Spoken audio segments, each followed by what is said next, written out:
Bonjour à tous, j'espère que vous allez bien. On se retrouve aujourd'hui pour réagir ensemble au tirage de la Ligue des Champions qui nous a offert deux superbes affiches. Et dans cette vidéo, je vais vous donner mes 10 plus belles affiches de cette Ligue des Champions, de cette phase de championnat avant d'arriver sur les phases d'élimination directe. Alors accrochez-vous, c'est parti. Cette année, on a le droit à la deuxième édition de la nouvelle version de la Ligue des Champions avec ces mini-phases de ligue à 36 équipes.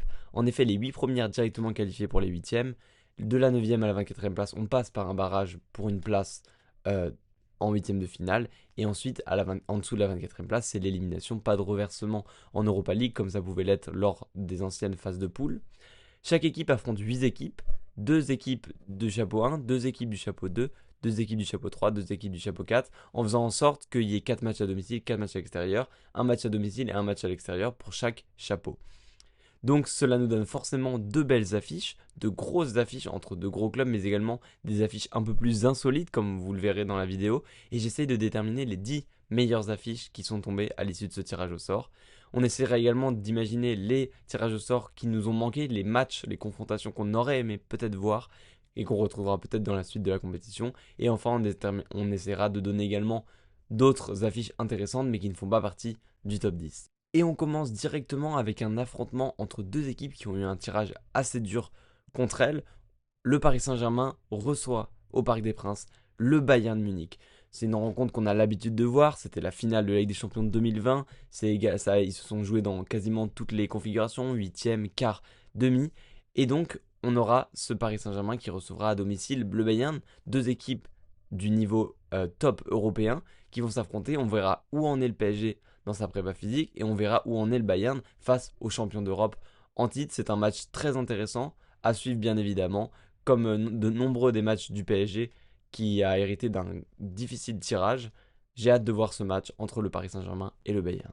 Toujours dans les confrontations qu'on a l'habitude de voir en Ligue des Champions, comment ne pas mentionner le Real Madrid qui affrontera Manchester City.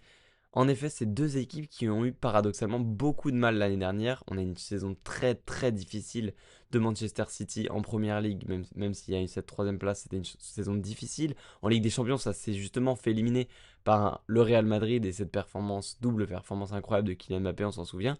Et de l'autre côté, le Real, c'était également très poussif pour cette dernière année de Carlo Ancelotti.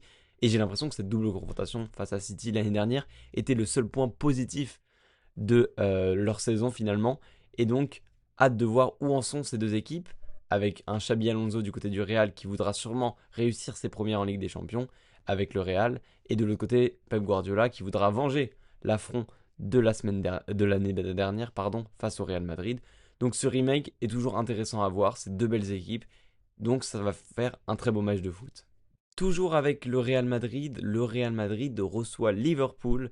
Et ce match m'intéresse particulièrement puisque si vous vous souvenez bien, on avait eu l'année dernière le droit à cet affrontement entre le Real Madrid et Liverpool avec cette victoire 2-0 des Reds avec notamment ce penalty raté de Kylian Mbappé face à Liverpool. Donc Liverpool est le champion en titre de Première Ligue. Liverpool a été éliminé l'année dernière en huitième de finale mais par le champion en titre seulement au tir au but. Donc on peut se dire que Liverpool cette année veut réaliser quelque chose en Ligue des Champions. Et de l'autre côté, on a un Real qui, comme je l'ai dit sur le match d'avant, voudra réussir ses premières en Ligue des Champions. C'est le mastodonte de la compétition. Personne ne veut jouer le Real Madrid, malade ou pas. Personne n'a envie de jouer le Real Madrid en Ligue des Champions. Donc ça peut être un très beau match pour voir la différence entre l'année passée et cette année, où on le rappelle dans le foot, tout va très vite et tout peut changer rapidement. Les joueurs de Chelsea voulaient le Barça, ils ont eu le Barça. Chelsea recevra à Stamford Bridge le FC Barcelone.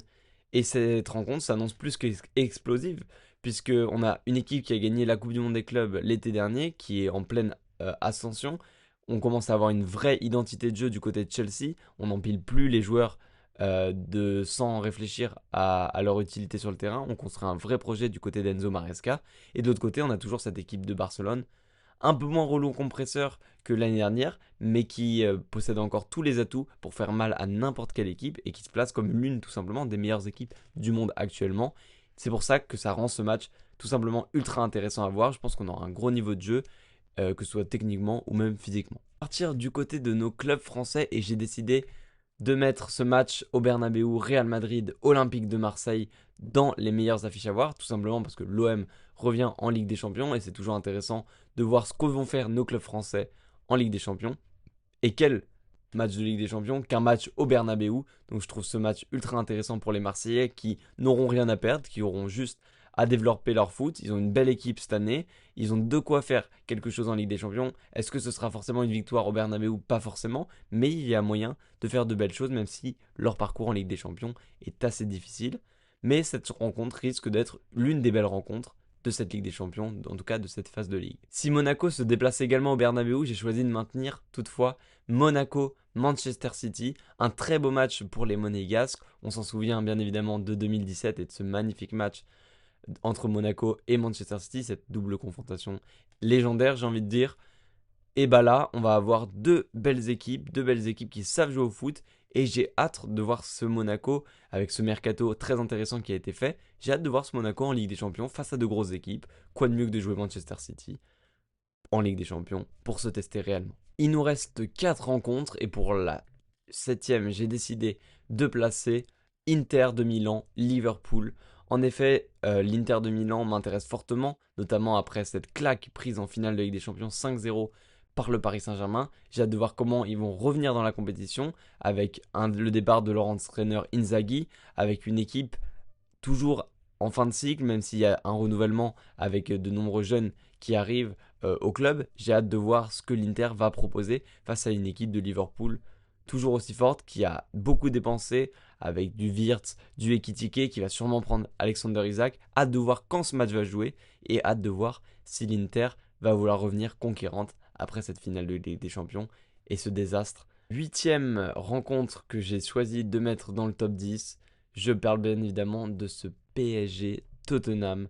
Super intéressant, on a eu un match de Super Coupe, on a bien cru que Tottenham allait l'emporter face au Paris Saint-Germain avant que ces derniers reviennent à de partout et remportent la Super Coupe au tir au but. J'ai hâte de voir cette équipe de Thomas Frank renouveler l'expérience face au Paris Saint-Germain. Tottenham qui est sur un super début de Première Ligue et qui depuis l'arrivée de leur nouvel entraîneur propose un jeu bien construit, sait s'adapter et va faire beaucoup de mal aux grosses équipes. Alors pourquoi pas venir embêter le Paris Saint-Germain au Parc des Princes. J'ai hâte de voir ça. Ce match m'intéresse fortement et donc on sera là pour suivre le remake de la Super Coupe de l'UEFA.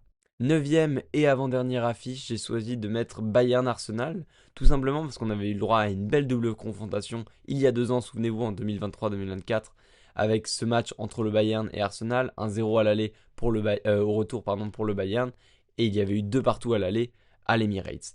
Donc c'est une confrontation à laquelle on a eu le droit récemment, mais qui est très très très intéressante à voir au niveau du jeu, puisque Arsenal est quand même une des équipes qui produit l'un des plus beaux footballs d'Europe, même si ce jeu ne se convertit pas en trophée actuellement. Je suis sûr que cette année, Arsenal a de quoi gagner un gros trophée, que ce soit la Première Ligue ou peut-être la Ligue des Champions. Et ça passera par des gros matchs face aux gros clubs. Et donc ce Bayern Arsenal est un très beau test pour l'équipe de Mikel Arteta. Et enfin, ma rencontre numéro 1, le match que tout le monde va regarder, je pense. Le match qui a fait vibrer ce tirage au sort. Je parle bien évidemment d'un FC Barcelone, Paris Saint-Germain, au Camp Nou. Puisque oui, le FC Barcelone a fait une dérogation pour pouvoir jouer son premier match à domicile au Camp Nou, ce qui fait qu'ils ne recevront pas la première journée. Donc le match Barcelone-PSG se jouera après la cérémonie du Ballon d'Or, quand on sait le duel entre Lamine Yamal et le Paris Saint-Germain et l'espèce de rivalité de ces dernières années créée entre le Barça et le PSG après tout ce qui s'est passé, la remontada, le transfert de Neymar, Messi et encore plein d'autres comme le 4-1 au Camp Nou ou encore le carton rouge d'Araujo. Tout ça, tous ces petits éléments ont créé une rivalité entre le Barça et le PSG. Et bah tout va s'exprimer sur le terrain. Toute la frustration de ne pas avoir eu une finale Barça-PSG, de ne pas avoir eu cet affrontement Hansi Flick, Luis Enrique, va se régler sur le terrain entre le Barça et le PSG. On attend avec impatience d'avoir la date, avec un nouveau Camp Nou qui va sûrement pousser son équipe face au tenant du titre, le Paris Saint-Germain. Hâte de voir ce match, ça va être tout simplement, je pense, la plus belle affiche de ce tirage au sort. Et c'est l'affiche que je ne manquerai pour rien au monde. Vous vous doutez, un tirage au sort ne se résume pas à 10 rencontres. J'aurais pu également choisir par exemple Paris Saint-Germain-Newcastle.